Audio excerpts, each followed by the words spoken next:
So I was playing Fire Emblem Heroes PvP, and I came across this plus 10 Nifl. Now, I didn't check their kit when I was playing the match, but I kind of curb stomped the shit out of her. And after the match, you're able to view the opponent and add their lead unit for your own use. And their lead unit was God of Ice Nifl. So I added them because it was a plus 10 Nifl, and I assumed they would be pretty good with it. And then I, Grand Conquest or all that other, Ponzaloki and shit. So I looked at the Nifl's build when I was considering putting her on the brigade. And then I realized this is a scuffed ass build. Like, I think this is legitimately significantly worse than her default kit. And it's because they replaced two skills. And I don't think either of them make any sense. And also the seal is whack. So let's look at the first skill here. So her real first skill, let's see, will it show me it? So yeah, her real first skill is ARD attack speed 4. So basically, if you're playing Aether Raids, you slap her on your defense team. That's the team where you are not playing. That's the team other players fight.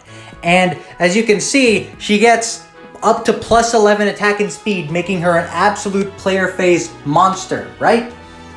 She's built for Aether Raids. So she's a very scary unit in Aether Raids using this skill. What do they replace it with? B-Dual Cavalry 4. So the main purpose of these dual skills is that they make your unit score as though they had a higher score. But you want to see? You want to see what the issue is? Okay, so if a unit is 5-star level 40 and they're a legendary hero or a mythic hero, treat unit stats as 175 in modes like Arena. So let's do some basic math here. 65 plus 49 is above 100, and 30 plus 50 is 80. So already it's above 175. This skill isn't doing anything. It's not making her score better because the person already plus 10 them and added 5 Dragon Flowers. And sure, the HP plus 5 and the Omni Drive plus 2 is decent, but do you really need the plus 2 to defense and to res, especially if she's basically a player phase build? I don't think so. So this skill in general is useless for Arena, and if you really wanted to boost up her stats, you could just use, I don't know, Fury 4 or something. Fury 4 would have given her double the Omni Drive, and essentially the recoil probably won't hurt too much considering she has 49 HP, and it's not Tempest Trials. She's not going to continuously keep the same HP bar. Right, now, that skill is useless, but the other bonuses part, the extra stats, those are fine. Okay, I get it. You want your unit to have extra stats unless the person who made this character does not know how scoring works. So, but the worst one here is Dragon Wall 3. Now, if you don't know, Dragon Wall is only available on Saros, a mythic hero, a blue dragon mythic hero. And let me read it out for you. If unit's res is above a foe's res, reduce damage from attacks during combat and from area of effect specials, excluding Roker area of effect specials, by percentage equal to the difference between stats multiplied by 4. So if she has 10 more res than the enemy, she will take 40% less damage. That sounds really good. Well, you want to see her res stat? It's 30. So for her to take advantage of this skill to its maximum level, her opponent needs to have 20 res. Now, I don't know about you, but unless you're making a super, like triple life and death build, you should not be finding units with res that low. Even most of the player phase units I make do not have res that low. There's more like 27, 28. And at that point, she's taking like 12% less damage, which is basically nothing. So Dragon Wall doesn't make sense either. I already explained she's basically a player phase unit considering her extreme attack and speed, not to mention her weapon basically gives her Omni Drive plus 5 and adds Flash. So essentially, when you do flash, the enemy can't counterattack. That doesn't mean they can't initiate combat. So if you flash the enemy, they can still attack you on their turn. But if you flash the enemy, they can't attack you on your turn. So sort of, you should be able to just hit and run, and then the next player phase, you can hit them and they will not retaliate. Why would you make her a tank? Why would you give her a tanking skill like Dragon Wall 3?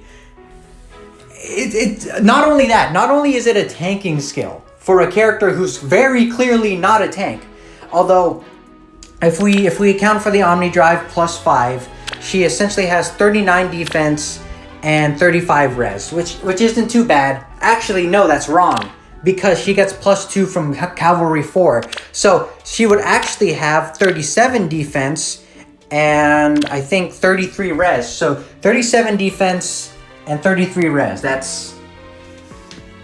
is okay, but it's only really okay. It only seems okay because she's plus 10 plus 5.